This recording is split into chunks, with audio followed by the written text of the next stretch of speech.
I'm gonna be honest, I could have gotten this video out 2 entire weeks ago, but I was too busy flipping through the Urban Dictionary looking for new slurs to teach Darth Vader. So unfortunately, some other creators with vids that I might say have sort of an uncanny resemblance to mine somehow beat me to it. And trust me when I say, he did it. He's copying me, blokes. Clearly, I got here first. When have I ever lied to you guys? Or at least when have I ever recently lied? Well, shucks, if you put it that way. But if you haven't already seen those guys' videos yet, or need a slightly more optimal opinion on what you need to watch this season now that it's already over, then this is still the wrong place, because what the frick are we doing in the intro, goddammit? Drop it.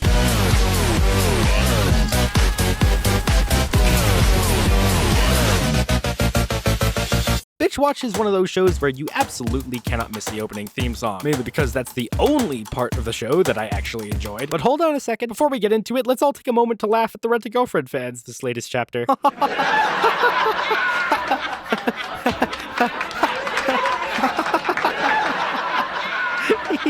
at that guy. Look at him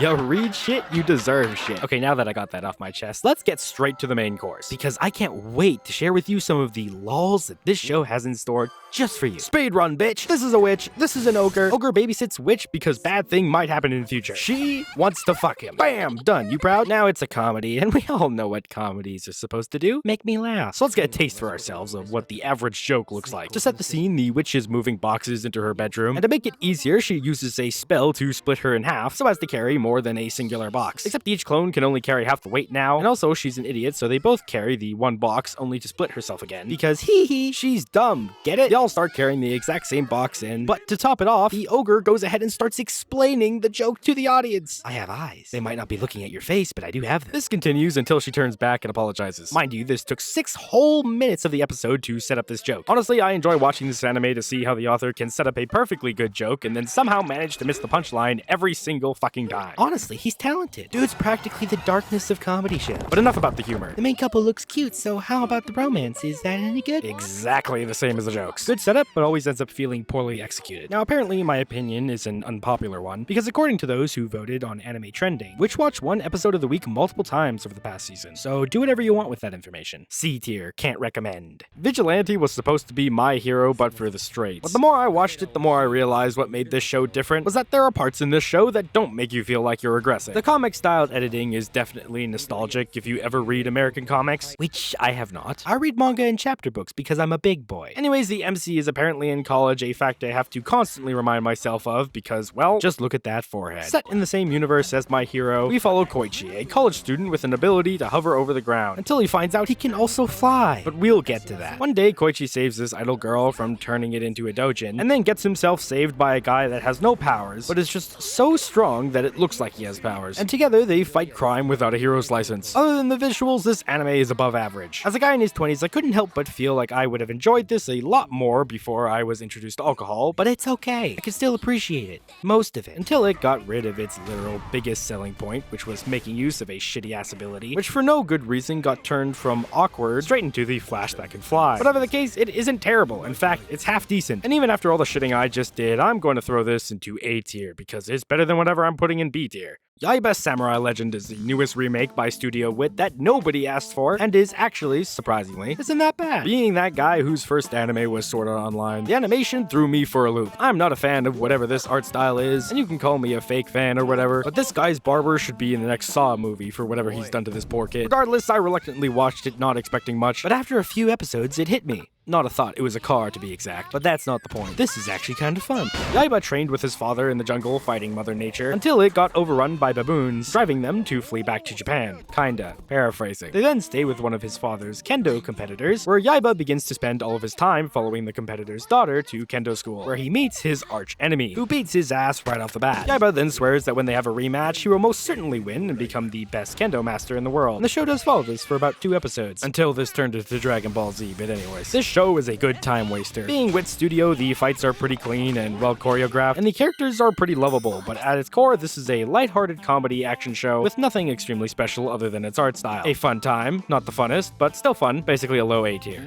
It's 2025, folks, and guess what us anime fans have to show for it? That's right, incest has never looked this clean, and I would argue that romance has never looked this clean either. Rent-A-Girlfriend's author is at it again, but instead he decided to stop being a degenerate for exactly 2 full seconds, and just skip to the good part, past that annoying court visitation. But now that he's successfully cucked his self-insert main character with himself, his eyes have been drawn to a new and exciting genre of there is more to a dryer than drying clothes. This is a story about a man fighting for his right to be the brother he was always meant to be, even if it's only slightly illegal. But that's okay, because they came on to him. Now I could make the argument that this is actually written pretty believably, at least for the first couple of episodes, but won't because people might start asking how I would know that. So instead, I'll just say that this is unironically the best romance of the season. It could literally just be because of the tag, or because the animation is good. But you won't believe me no matter what I say, so I guess you'll just have to watch it and find out. The synopsis is pretty straightforward. Dad pulls up to his youngest daughter's birthday party just to tell them that they aren't related by blood, and then the rest is just a rinse and repeat cycle of the MC being a good older brother, and then the author finding an excuse to get them into a sexually tense moment. And you wanna know what? This simple formula worked like a charm. That coupled with more or less the best animation for a slice of life show ever, this is automatically an A tier because realistically, where else was I gonna put it? The beginning after the end. Gasoline, nitrogen bombs. Burn it all down! I don't wanna talk about it. This isn't an anime, this is a money laundering scheme. And while everyone is going on Twitter saying that this is a slideshow, I prefer to think of it as a visual novel. Yeah,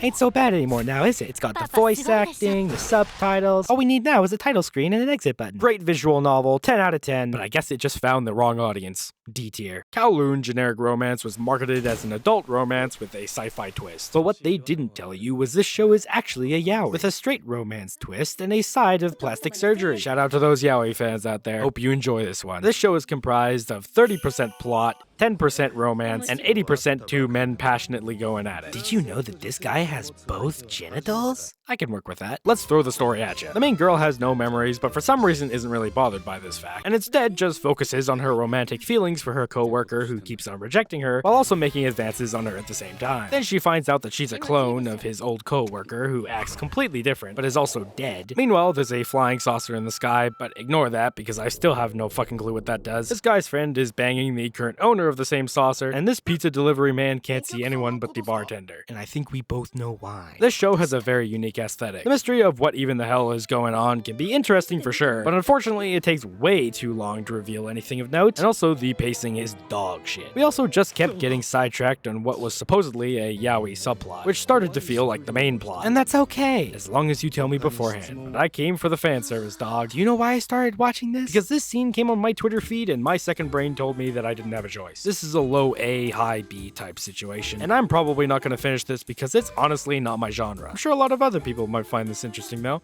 Summer Pockets is the newest installment in the feeding off of childhood trauma genre, and holy cow has Key done it again. This masterclass of a work will make you wish you never watched it in the first place. That's how good it is. To summarize, our MC goes to an island in order to heal from his traumatic past, and while not shown, it is inferred that he saw his best friend unalive herself right in front of him, which obviously made him try to get out of that suffocating environment and live with his aunt until he could recover mentally. But right off the bat, he meets this stunning girl who's definitely not Canada. A girl struggling with suicidal thoughts who plans to end her own life at the end of the summer. Finding shelter in each other's wounds, the two set out on a path to find a purpose for themselves by using their time helping the people around them. Except that's not what happened because I just lied. That's right, I made that all the fuck up. Jun Maeda is unfortunately not working on this project, and oh my goodness does it show. Yes, the MC did come to the island to heal from a trauma, but you'll never guess what that trauma was. He got a leg cramp in a swimming tournament and came last. Yep, that's it. Also, dude keeps mumbling on about being a wounded bird as if this is some sort of deep metaphor only understood by elite middle school swimmers. This show feels like it was ripped straight out of the 2010s era of romance anime. So fucking slow. Most of the dialogue means nothing and leads nowhere. They reuse the same old tricks that have been done before, like, OMG, her route ended with her disappearing. Sir, what should we do for the second route? Well, since we lost our most competent writer, let's just result to the default. Make her disappear and make sure everyone saw it coming. I was hard pressed to find a single character I cared about, and I'm telling you, I waited years for this stupid thing to get animated. I am such a Key Studios simp. Literally everything they make I consider an S tier or higher, except maybe Rewrite and that Dolls one. Those were kind of meh. But you get my point. This shit was slow, uninteresting, and a waste of my goddamn time. This is going in, can't recommend, and that is one of the saddest things I've ever said. Please get Jun Maeda back on the team, please. Sort of the Demon Hunter is what everyone expected Demon Slayer to be about, but instead of a half-Minotaur who also coincidentally is the best character in the series, and a main character whose family the demons murdered, but it's okay because they have feelings too. Yes, the main character's sister is a demon, and yes, his siblings get killed in the first episode, but what you didn't know is that she was adopted. But that's about where the similarities end, because this show's hour-long first episode reminded me a ton of how I felt watching the first episode of Oshinoko. Not as good, mind you, but almost. And just like ONK, this anime completely changes its tone for the rest of the series, so just because you watched the first episode doesn't mean you have any clue of what you're getting into. Honestly, just go into this series blind. It's basically just Demon Slayer if the author actually bothered to develop his characters. So the fighting and action look like absolute dog water. But anyways, after the events of the hour-long first episode, this becomes very episodic, following some random person's emotional journey, and the MC hunting the demons that are causing the issues. First episode, S tier. Second episode onward, ranges from A to B. So I'm putting this as an A, I guess. Is my rounding inconsistent? Yes. But did I ask for your feedback? No.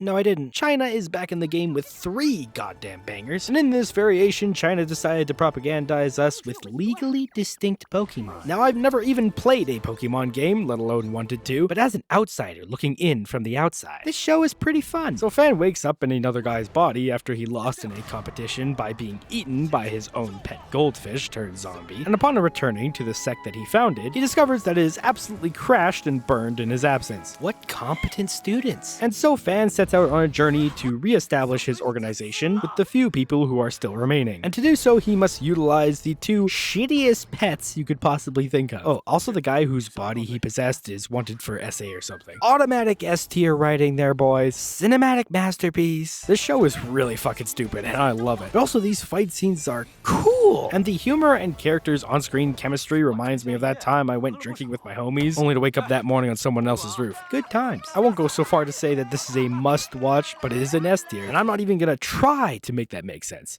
Now, I'm not joking when I say that I have never been this mad since the last short blue-haired girl went into what you might call somewhat of a roofied state. And honestly, she should stay down because this romance made me wish that we had traded places. Can a boy-girl friendship survive? Of course it can. What, are you stupid? Or do you still believe you got that brother-sister type relationship you got with her, if you know what I mean? But you know what also can't uncharacteristically last? Me. Because rage quitting this anime is the correct and only way to enjoy it to the fullest. I'm calling it. The author was most certainly an Amelia fan. I would even go to say that they're both just as complex. Fuck you, Tappe. Just because a character is more complex doesn't mean it also can't be just as shit. And for Pete's beautiful cake, I mean sake, why do these characters always cut their hair? It was perfect before. Or why can't we have good things? I'm calm.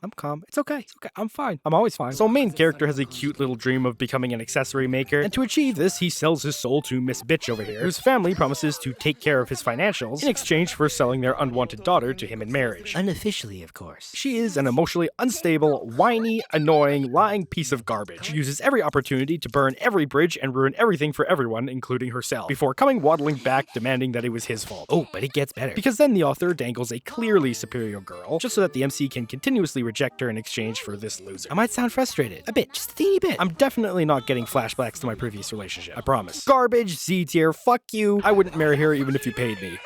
Supercube ended a couple weeks ago, and at this point, I think China is literally just trying to show off. Because holy moly are they putting Japanese studios to shame. I thought Lord of Mysteries was going to be the show that brings the Dongwon market from a bottom to a top, but it seems that they decided to start the season early. And now it's just a question of who will be sitting in the cuck chair. Netflix. That's the short answer. But you guys want to know if this show is worth your time or not, so I'll cut to the chase. Absolutely. Asterisks. So MC gets a girlfriend who's apparently a 10, and immediately a bunch of gangsters want to beat him up while videoing it, because that's the tactic used by professional boxers to rizz up iDubbbz's husband. Funnily enough, they ended up almost drowning him, but he survives because he picked up a super cube that allows him to teleport and gives him super strength the more expensive jewelry he eats. But it turns out that his girlfriend is the key to something because some godly being is protecting her, a being that a lot of people apparently want dead. So yeah, I bet you can see where this is going, huh? Damsel! Super cube is not deep. The story isn't mind-blowing in the slightest, but the jokes hit, and episode 7 absolutely broke the internet due to it having the best animated fight scene I have ever seen. No joke. The second half was definitely much less interesting than the first, and the budget drop was quite visible, but yeah. I'd say for sure this is an S tier. Surely. Can I get away with that? Ah, fuck it. Who cares? 2B Hero X. China took one look at Fate and Arcane and said, we could do that. In fact, they took it a step further and did something that not even the Koreans are capable of. We're going to give our main characters, now hold your breath, character. Not just that, we'll dance on Korea's grave by making multiple main characters and develop all of them within 3 episodes.